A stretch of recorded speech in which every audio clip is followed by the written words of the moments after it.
Hello students, Python के interview questions की series में थर्ड क्वेश्चन है explain mutability and immutability. Right, पहले हम लोग समझ लेते हैं कि ये टर्म कैसे होते हैं, फिर हम लोग इसको विद रिस्पेक्ट टू ऑब्जेक्ट समझेंगे और फिर एक एग्जांपल देख के हम इनको कंक्लूड करेंगे और फिर बाद में देखेंगे कौन कौन से ऑब्जेक्ट्स म्यूटेबल है और कौन कौन से ऑब्जेक्ट्स इम्यूटेबल है। राइट, तो आइए समझते हैं what is mutability and immutability. Right, तो अभी आप लोग सुन रहे हो करंट टाइम में कि कोरोना वायरस जो है उसको अपना जो है वो म्यूटेट कर रहा है। म्यूटेट कर रहा है मतलब क्या हुआ कि वो अपने अपना खुद को चेंज कर रहा है। राइट, सिमिलरली म्यूटेबिलिटी क्या हो गया, चेंजेबल नेचर। राइट, उसी तरीके से इम्यूटेबिलिटी क्या हो गया, नॉन चेंजेबल नेचर। राइट, ठीक है, अगर कोई चीज चेंज होती है तो म्यूटेबल है, अगर कोई चीज जो है वो चेंज नहीं होती है तो वो इम्यूटेबिलिटी। राइट, तो यहाँ तक की बात हमको समझ में आ गई। अब हम समझते हैं इसको विद रिस्पेक्ट टू ऑब्जेक्ट को। ठीक है, राइट, तो अब हम इसको समझेंगे विद रिस्पेक्ट टू ऑब्जेक्ट। तो म्यूटेबल ऑब्जेक्ट्स क्या होते हैं, म्यूटेबल ऑब्जेक्ट वो होते हैं जो चेंज हो सकते हैं, लेकिन चेंज कैसे होंगे, अपने आप थोड़ी चेंज होंगे ना, उनके ऊपर कोई ना कोई ऑपरेशन परफॉर्म किया जाएगा। हो सकता है कि हम किसी एक एलिमेंट को रिप्लेस कर रहे हो दूसरे एलिमेंट से। राइट, हो सकता है हम अपेंड करना चाह रहे हो, जैसे लिस्ट की बात करें तो हम अपेंड करना चाह रहे हो उसमें कोई एलिमेंट, है ना, लिस्ट के अंदर। राइट, ठीक है, तो इसका मतलब क्या है कि हम उस पर कोई ऑपरेशन परफॉर्म करना चाह रहे हैं। ठीक है, आई होप आपके पास समझ में आ रही होगी। राइट, तो objects can be modified on application of any behaviour. ठीक है, तो उनको क्या कहते हैं, म्यूटेबल ऑब्जेक्ट्स कहते हैं। कहने का मतलब क्या है कि ऑब्जेक्ट की स्टेट अगर चेंज हो जाए, ठीक है, ऑब्जेक्ट की स्टेट अगर चेंज हो जाए। राइट, स्टेट का मतलब क्या हुआ कि उसमें कुछ ना कुछ मॉडिफिकेशन हो जाए। जैसे हमने थोड़ी देर पहले देखा, तो ऑब्जेक्ट की स्टेट कंसिडर करते हैं लिस्ट को, लिस्ट में 4 एलिमेंट्स थे। ठीक है, फिर हम लोग ने थोड़ी देर बाद फिर से हमने कोई एलिमेंट ऐड कर दिया, थोड़ी देर फिर से स्टेट हमने हमने जो है फिर नोटिस करा, ऑब्जर्व किया उस पर्टिकुलर ऑब्जेक्ट को, तो हमने देखा कि उस पर्टिकुलर ऑब्जेक्ट में अब कितने एलिमेंट्स हो गए, 5 एलिमेंट्स हो गए। तो इसका मतलब क्या है, state of the object is changing. Right, कब चेंज हो रही है, जब उसके ऊपर कोई ऑपरेशन परफॉर्म करते हैं, तभी तो हम लोग कहते हैं कि ऑब्जेक्ट को हम इंस्टेंस वर्ड के नाम से भी पहचान जाना जाता है ना। ऑब्जेक्ट को हम लोग इंस्टेंस से भी डिनोट कर लेते हैं कई बार। क्यों, क्योंकि हम किसी पर्टिकुलर इंस्टेंट पे ही ऑब्जेक्ट की स्टेट को चेक कर रहे हैं। आई होप आपको ये बात समझ में आई होगी। ठीक है, अब देखते हैं इम्यूटेबल ऑब्जेक्ट कौन से होते हैं। इम्यूटेबल ऑब्जेक्ट वो होते हैं, इम्यूटेबल ऑब्जेक्ट वो होते हैं अ, जो अपनी स्टेट, जिनकी स्टेट चेंज नहीं होती है। राइट, जिसमें हम कोई भी चेंजेस परफॉर्म नहीं कर सकते हैं कोई भी एप्लीकेशन परफॉर्म करने में। ठीक है, अगर हम लोग बात करें जावा की, तो उसमें स्ट्रिंग ऑब्जेक्ट जो होता है वो इम्यूटेबल होता है। उसमें हम लोग कोई भी चेंजेस परफॉर्म करते हैं स्ट्रिंग में, तो उस पर्टिकुलर ऑब्जेक्ट में चेंजेस परफॉर्म नहीं होते, रादर एक नया ऑब्जेक्ट क्रिएट हो जाता है। ठीक है, अभी object that can not change the state on the application of any behaviour, that is state of the object does not changes if we perform any operation on that particular object. Right, तो I hope आपको ये definition wise ये समझ में आया होगा। ये mutability और इम्यूटेबिलिटी समझते हैं with the help of an example. तो इसमें थोड़ा सा भी एक्स्ट्रा कोड लिखा है, मैं दोबारा से इस कोड को लिखूंगा, इसको फिलहाल के लिए हटा दे रहा हूँ। राइट, और इसमें जो काम का कोड है फिलहाल के लिए उसको मैंने रखा हुआ है। राइट, हमने लिखा है L इज इक्वल टू 10 20 30 40। तो आप भी समझ रहे हो कि हमने लिस्ट बना रखी है। हमने क्या करना चाहा है कि प्रिंट बिफोर मॉडिफिकेशन, है ना, तो स्टेट ऑफ द ऑब्जेक्ट पता लग जाएगी, आई मीन टू से स्टेट ऑफ द लिस्ट पता लग जाएगी। बिफोर मॉडिफिकेशन तो ऑब्वियसली 4 ऑब्जेक्ट होंगे, 4 एलिमेंट्स होंगे उसके अंदर।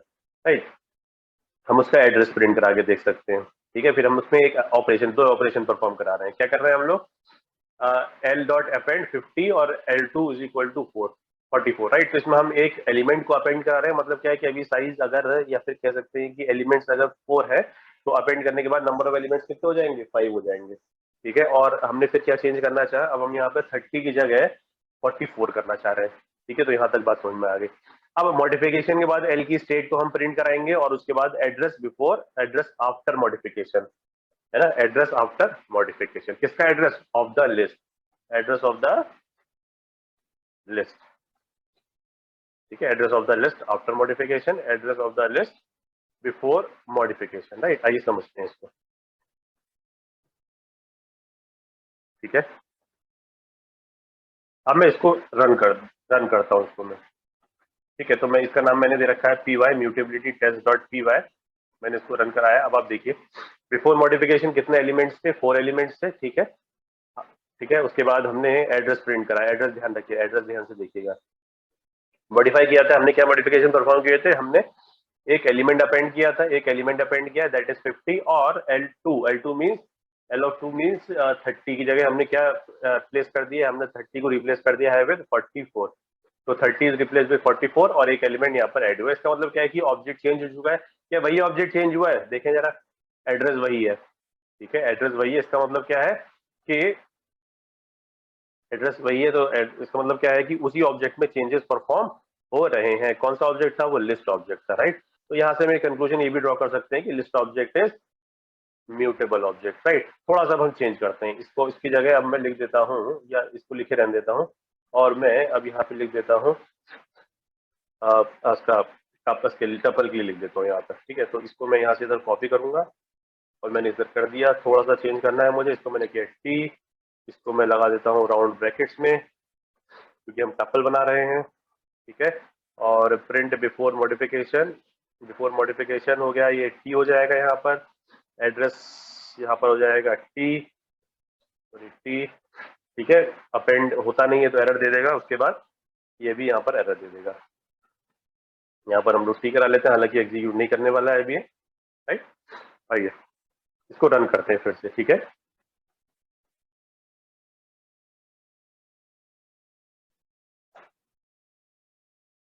List after modification, I think मैंने इसको सेव नहीं किया है। यहाँ पर ये टी लिखना था और यहाँ पर भी टी होगा, राइट। तो एल में ही चेंजेस परफॉर्म हो रहे थे, राइट, ओके। आइए इसको फिर से रन करते हैं, ठीक है। अब यहाँ पे देखिए क्या दे रखा है, अब यहाँ पे दे रहा है ये error address of the list modification के बाद अब यहाँ पे देखा ई, ये सब चीजें हैं, ये आगे एरर यहाँ पे आ गया कि tuple object has no attribute append, ठीक है, ठीक है। तो इसकी वजह से एरर आ गया, एट्रीब्यूट एरर की वजह से एरर आ गया।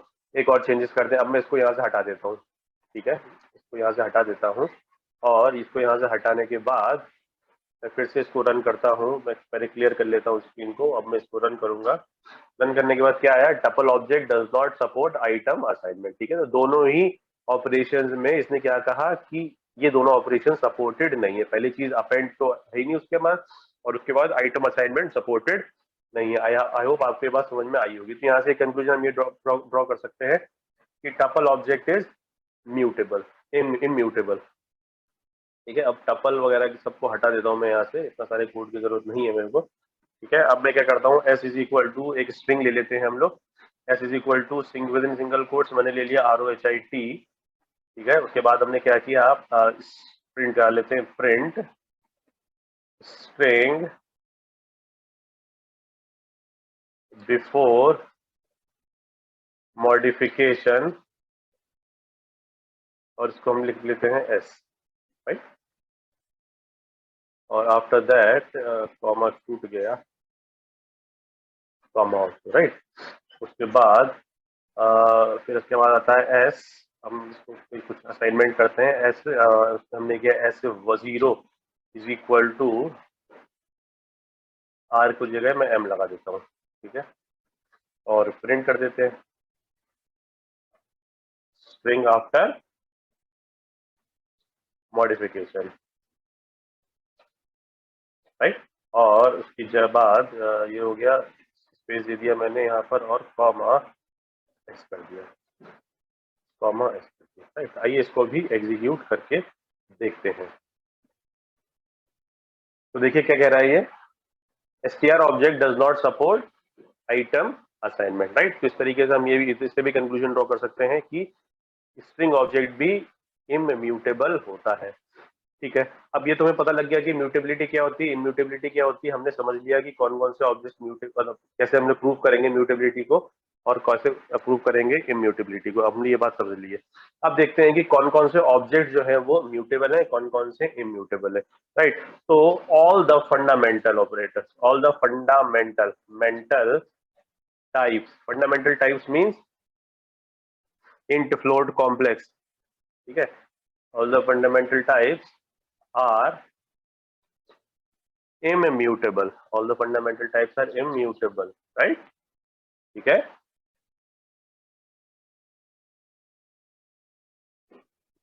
कौन कौन से हैं मैं लिख देता हूँ यहाँ पर। एक हो गया हमारे पास इंट फ्लोट इंटू फ्लोट हो गया, फिर आ जाता है bool, complex and str, all these are what, immutable, right. अब हम एक एक करके देखते हैं। तो कलेक्शन ऑब्जेक्ट्स है, लिस्ट कैसा है, म्यूटेबल, ठीक है। उसके बाद आते हैं, उसके बाद आता है टपल, टपल इम्यूटेबल, राइट। फिर आता है सेट, सेट है म्यूटेबल, राइट। और उसके बाद है डिक्ट, डिक्ट कैसा है, ये भी म्यूटेबल है, right. Frozen set, frozen set mutable immutable, नाम है इसका फ्रोजन, तो इसका मतलब इम्यूटेबल ही होगा, राइट। म्यूटेबल, इम्यूटेबल होता है, नाम से ही पता लग रहा है, ठीक है। उसी तरीके से आ जाता है बाइट्स, बाइट्स भी जो है वो इम्यूटेबल होता है, ठीक है। समझ में आ रही बात आपको। नेक्स्ट है bytes array, bytes array, bytes array कैसा होता है, बाइट्स एरे भी म्यूटेबल है, ठीक है। और लास्टली रेंज, रेंज जो है वो इम्यूटेबल है, राइट। आई होप आपको ये बात समझ में आ गई होगी, राइट, ठीक है।